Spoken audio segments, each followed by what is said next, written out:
We are back on Morning Line. It's our final segment this morning with the editor of Farmers Almanac. He's joining us from Lewiston, Maine, and that's Peter Geiger. It's good to have him on, and he's in. I didn't realize it. It looks like a very comfortable setting you're in there. That is the Farmers. There's a Farmers Almanac museum. If someone comes to Lewiston, Maine, can they come by the headquarters and have a look around? Oh, absolutely. Okay. It's just a room. This is not like acres of stuff. I have a pretty big company here. I got 100,000 square feet, but we're a promotional products company. And we do have people. I remember one time I was doing an interview in Saskatoon, Saskatchewan, and I said something about if anybody comes to Lewiston, stop by. And then about 3 or 4 weeks later, I had 4 people from Alaska who heard the interview stop by. Wow. We're always, the more I can meet with people, the more I see people, the more I know what people like in the book. So that's important. You had prefaced this next segment by what are the things that stick out in my mind. And just some of them. Share a few of them. That's neat. Well, I mean, the first one, which sticks out in my mind because it was in the 1950s, and this isn't relevant today, but you put a brick in a toilet tank, and that displaced water. Okay. And so, because back in those days, the toilet tanks were big, and so this displaced water. It was the beginning of sort of being more conscious that way. Yeah. My dad did this one time. You cook fish in a dishwasher.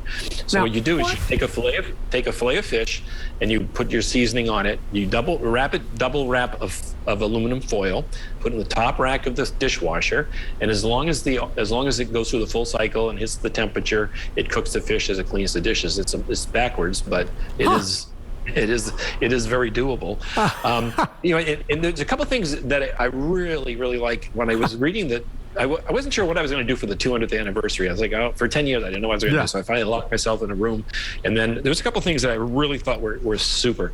In 1876, Vice for Women, we said that if you want to marry, do not court or try to attract the attention of gentlemen. A little wholesome indifference, real or assumed, will be much more likely to accomplish the object. Consider, moreover, that it is better to be a woman than a wife, and do not degrade your sex by making your whole existence turn or pivot on matrimony. In other words, have an education. Wow. What year was that? What year was that? That was 1876. Now I would imagine in this day and age to say something like that, and I mean that would be okay. It makes sense. Back then, I would think that was quite forward thinking, and there may have been some, at the time because of the way things were culturally. Like, what are you saying? That was forward thinking for the time. And then there's an article in 1881, "The Future of America." So if you were sitting down here and writing what is the future of America for 100 years from now, it basically said, and unfortunately they didn't highlight the part I wanted to talk about, but it says America of the future will be a great depot for supplies, the reservoir of wealth, the paradise for poor, the resort for the wealthy, the home of science and literature, the patron of art. What wonderful changes will 100 years hence greet the eyes of those who are so fortunate to have been born in that period. The wonders of our day, the steam engine, the telegraph, and the phonograph will be eclipsed and done away with, blah, blah, blah. And so Sandy and I, in 2017, put together a time capsule, which is in my museum, and we asked people what we should put in it. So we put in iPhones and iPads, and I put down all the coins and all the stamps. Because is there going to be a post office in 25 years? So we're going to open this in 2042. And then one of my friends, 10-year-old, gave me some spinners.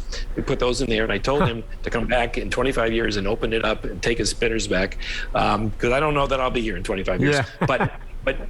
So both Sandy and I wrote something for the people in the future, and I had to write. She made me handwrite it in cursive, in case cursive isn't around then.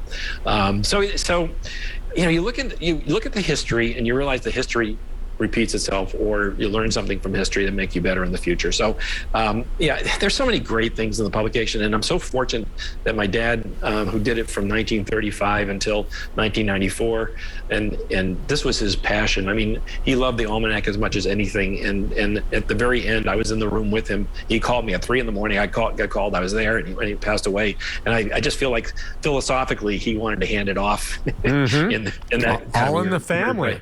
I just think that's awesome. Let's squeeze in another phone call before we have to wrap things up. Linda, good morning. Hi, Linda. Good morning, guys. Listening to you all. I have already ordered my calendar and my almanacs for next year, and some for a friend. Also, is there anything to not planting onion sets near tomato plants? I have heard that. Is there anything about that? So, y'all have a good day. Thank you. Thank you so much. As a matter of fact, I think I did that this last year, and I didn't see a huge difference. Have you ever heard anything about that? No, I personally haven't, but I'm sure it's on my website. One of my staff is groaning because I don't have a quick answer on that. Onion sets near. But I want to. Yeah. Okay. It's a good time to remind people that there's different almanacs, and so if you go to my site, farmersalmanac.com, you can actually order an almanac. You go to Amazon. We do have a couple of calendars, but sometimes people think they're ordering me when they're ordering a yellow one, which is not me. And so everything that we've talked about today is this almanac that you see on screen. And I'm thrilled to have had the opportunity to come back to Nashville in this fashion and to just chat with people. Don't forget, there's recipe contests. We've already had one winner from the Nashville area. I know we can get another one next year. And I'm so thrilled to just have had this opportunity to chat with you. Oh, yeah. I understand you're going to be coming on Talk of the Town, another program we have, which is a great show on our sister station here at News Channel 5, and that's perfect for that. I mean, would you, by the way, would you imagine, I know certain closely held secrets, and I'm not asking anything about your circulation or anything like that, but demographic-wise, you've already made the point that you like the idea of maybe having a broad range of people, hopefully reading this more. I do think it probably trends more older as opposed to the younger generation because they just haven't really discovered it. But as far as male or female, do you think it's evenly balanced? Do you think it's more one or the other? Well, it's more female. The age ranges from probably 35 to 55. But if you go online, because online you can measure what's going on. So we have a fishing calendar and hunting information. That tends to be male, 18 to 28. Okay. And then the moon information is, every time there's a full moon, go to my website. We have videos about it. It's really kind of fun. And we really want people to be more aware of what's about them. So in terms, I know that it's more female than male, but there's aspects of the book that are good for everybody. And quite frankly, there are teachers who get copies and use it in their classes. And sometimes they'll do even mathematical comparisons. How right was I? They'll do the math to prove it. I had one little boy, I think, who was measuring my accuracy. And I have a big Halloween in Lewiston where I give away like 7,000 candy bars, and so I asked him, how did I do? He said, it's so accurate, it's almost spooky. So that became my password, one of my Halloweens. That is so accurate, it's almost spooky. I think that's great. Well, I mean, I just want to remind folks again as we, get to this point that it is available everywhere. And by the way, you said that you keep emphasizing the color scheme on the front of it, just so we're clear. Well, it's easily identified. I'm sure in this day and age there are copycats or whatever the like, but the Farmers Almanac, I would imagine that's copyright, isn't it? I mean, that's protected. But the cover, yellow and green. But you're going to see some almanacs that say Farmers Almanac on it because Farmers Almanac is almost a generic title, and there were some almanacs going way back. So just be sure it's orange and green and not some other color. Okay, and that's the color that you guys have always had. Any significance to that? I'm just curious. Well, actually, it was a self-covered almanac. It was actually this color, and it was when we went retail that we decided to go for the orange and green because they were just warm colors, and we kind of played around with our cover. At one time it was a barn, but we thought that was too farmy, and now it's kind of a cityscape, and it's a collection of landscapes across the country. But I just want people to understand that the book is there for them. The website's there for them. You can go online and actually plug in what information you'd like to find about keeping squirrels out of your garden or whatever it is, and you'll get tons of information. And we try to keep it relevant and current. And if people have a recipe or an idea for us, send it along, because we're only as good as people who read and enjoy the publication. And again, you may not know all these over the top of the head, but it's probably going to be there. Like someone's asking a question, is there any truth to quitting smoking on certain days, that a certain day to quit smoking is better than another? Yes. Actually, there's a calendar, best days calendar, that everything from castrating the bull to quitting smoking to getting married and so forth. And it has to do with the moon phases. And so for people who enjoy that, we have it. And then there's gardening by the moon. There's a lot of stuff. There's fishing calendars and so forth. Okay, the calendars I think people would really enjoy. And as far as the staff, I want to first, I mean, you talked a little bit about your staff. It's still pretty much a close-knit group. I'm wondering, one, someone was asking, do you ever take freelance articles or anything like that? I assume you take ideas, but I don't know if you're part of the writer's market. And then beyond that, talk about, I just want to know how big your tight-knit staff is. Well, it's really 6 people, if you include me.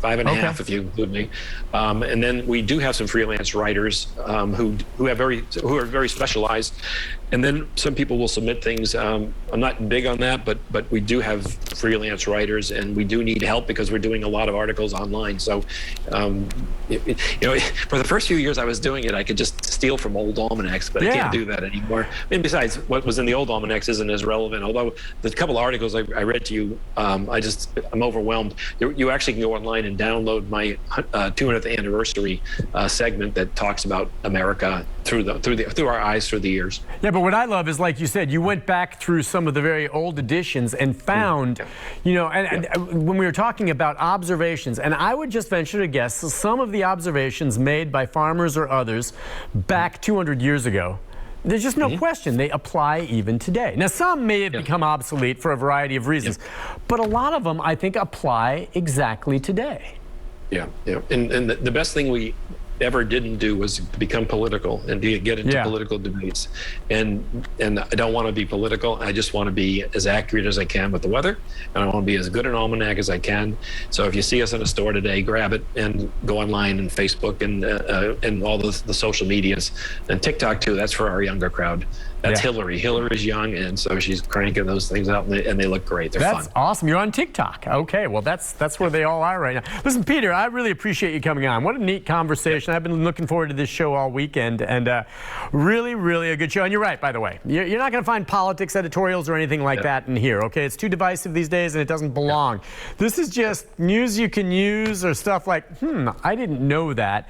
And it really is a cool read. And it's not just here. You can also find it online. But, again, at most newsstands, I see it. It's out there. Again, the full issue for 2022 is $7.69, and it's something you can refer to all year long. I really let's just hope that you have another 200 years of this. How about that, my friend? Hey, my goal is to be 86, but beyond that, I'm sure we'll be here. How about this? We will not wait another 20 years to have you on again. We'll do it again next year if you're around for us on this. We'd really appreciate it. Thank you so much. It's been great. I love it. Thank you so much. Take care of yourself. We'll talk to you again soon. Appreciate you coming on. We'll take a break. I'll have a programming note right after this.